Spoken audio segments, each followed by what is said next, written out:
Good afternoon. Thank you all for coming. You will be hearing from Brent Leatherwood. He's the father of 3 children who survived the Covenant shooting on March 27th. He will be speaking on behalf of Covenant families today regarding the documents that were leaked online from the shooter. Thank you.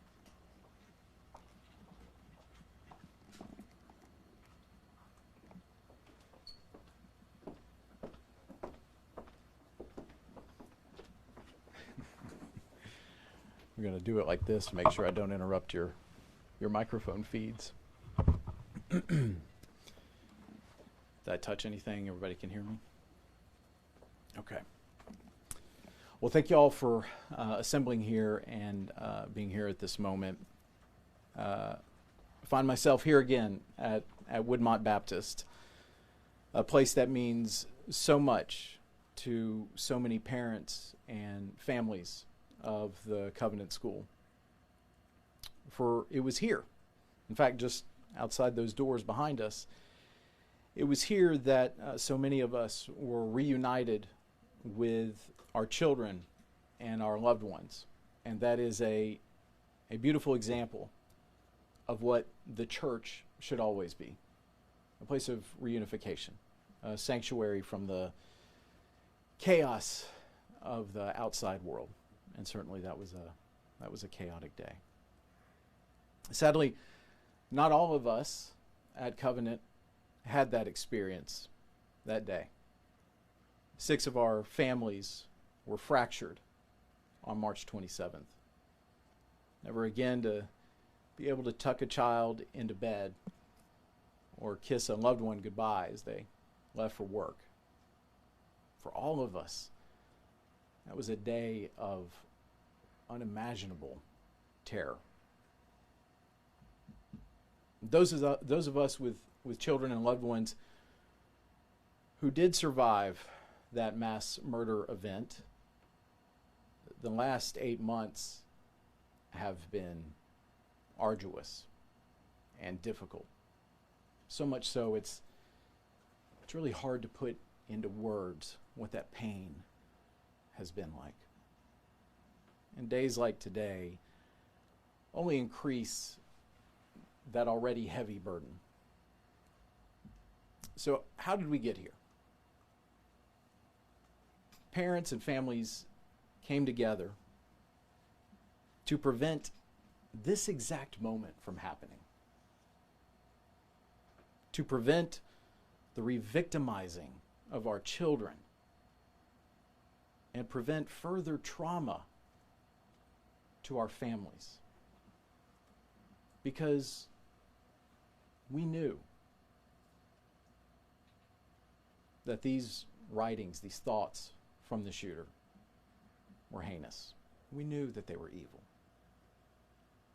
Just today, I've received numerous phone calls from fellow parents, upset and afraid to even look online at the images that are going all across social media. The damage done today is already significant, and I'm worried it's only going to grow. With the release of images of these disgusting writings, what have we learned? Have we learned anything new? Have we learned anything we didn't already know? Did we not already know that this was a deeply disturbed individual who was detached from reality? What more evidence was needed? She shot her way into a school and killed 6 defenseless lives. We already knew that she was deeply and emotionally distressed and in need of help. That's not been added to by these images that we've seen today. And so now, a community, a school, families who have already suffered so much we're left yet again to deal with this terror. And so a couple of very specific points. To the online shock jock who aired these images, I would challenge him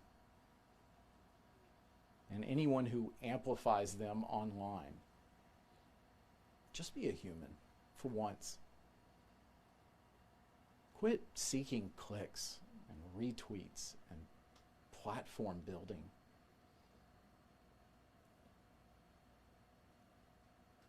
And I would say specifically, any sort of profit or revenue that was generated by this, a naked display of platform building, any of that money should go directly to the 6 families. Or it should go to the Covenant School to help pay for the security that is there each and every day trying to make sure our kids are safe. Because that's another contention that we parents have had. These writings do have the ability to inspire further attacks. And not just on us, on other communities.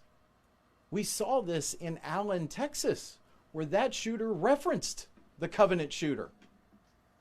How many more people have to be killed in a senseless way so that you can get clicks?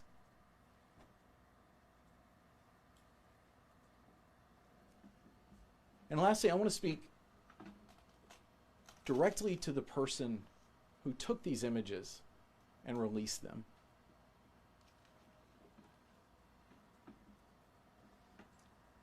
You are a viper. You're a member of the law enforcement community. And you have released evidence that was gathered in our most vulnerable moment.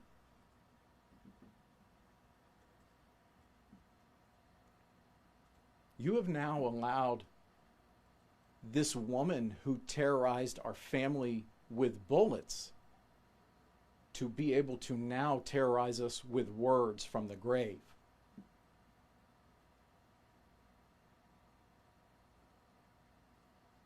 How could you? What kind of a person does this? I've had a number of conversations today with Metro Police, the TBI, others. Metro has assured me that this is a felony. That the person who did this will be brought to justice, they will be arrested, and that absolutely has to happen. And the vast majority of our police officers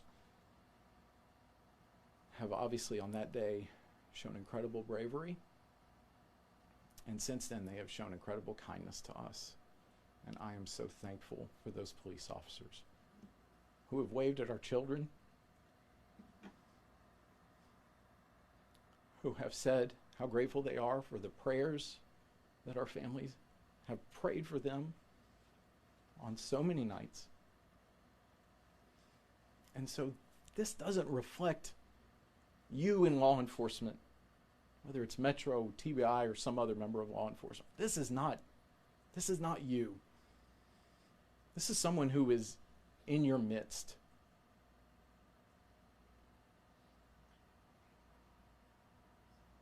So I just want to say to that person, I will commit to praying for you, that you will reveal yourself so that justice may be done. And in the Christian life, repentance is key. Repentance means that we turn away from our evil ways. And I'm praying that's exactly what happens here. That this individual will turn from the evil that has been perpetrated on our families and realize the wrong that they have committed. And my hope is, my earnest hope, is they will find renewal in a person called Jesus Christ,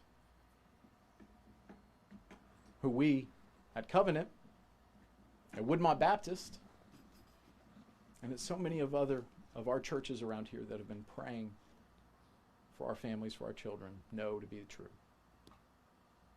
That he is the way, the truth, and the life.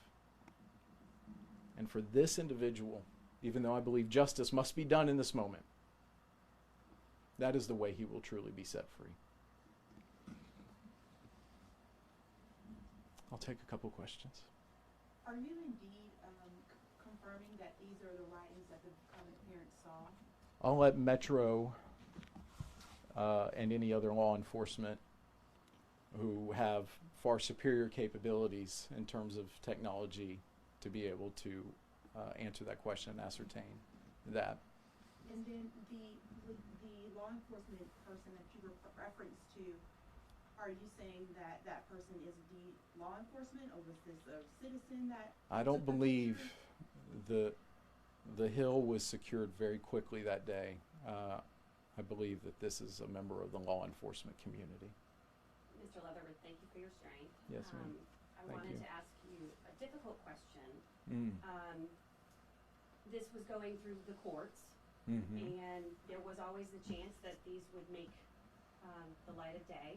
How is this different? It doesn't change anything.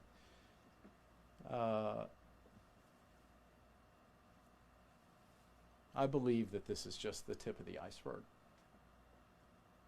And our parents are still committed, our families are still committed to doing everything we can to make sure that none of the rest of this sees the light of day, because we don't want our children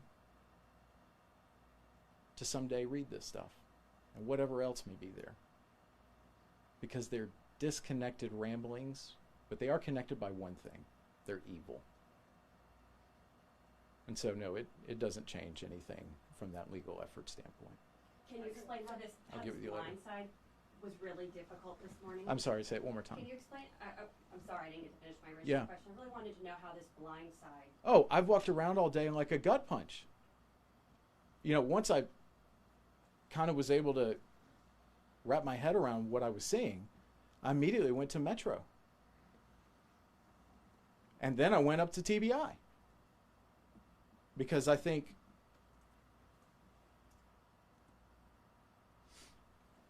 when you pass a squad car from Metro, it says that they are Nashville's guardians. And I firmly believe that. And I know so many police officers, particularly after March 27th, they believe that. And if this individual was a member of Metro, he has violated that pledge, violated it in the worst possible way. So no, I've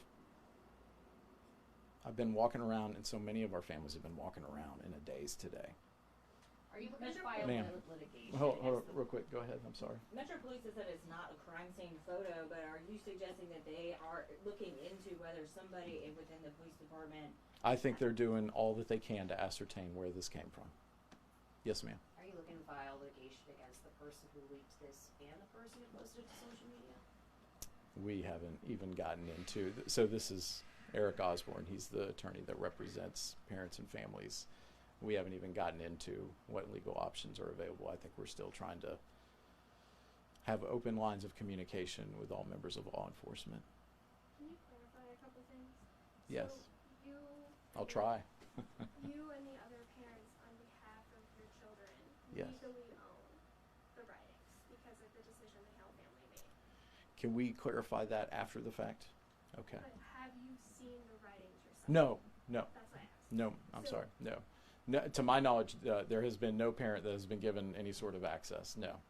So that being We had parent briefings, survivor and victims briefings after March 27th, where, you know, I think this is standard operating procedure. Metro just kind of reviews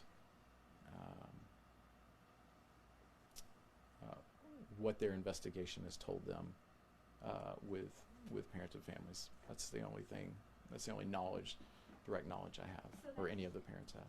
So that being said, do you believe in the authenticity authenticity of the pages in those photos with the knowledge you have? So in my mind, whether it is direct images or whether it's something that is inspired by what the shooter thought, wrote, or did that day, all of it is reprehensible and none of it should see the light of day. So what does this mean then for you? I know you're evaluating other legal Yeah. options. What do you think this means for the current case and your ability to even intervene and make the case that they shouldn't be made public? I actually don't think it will change our current legal case. I feel confident that we are going to be able to intervene as parents and families in that case. And if anything, I think this shows exactly why we have taken the legal actions that we feel appropriate. Because none of these evil ramblings should ever have been made public. So I think it further confirms that we're on the right track. Okay, thank you all. Really appreciate what you do in the media.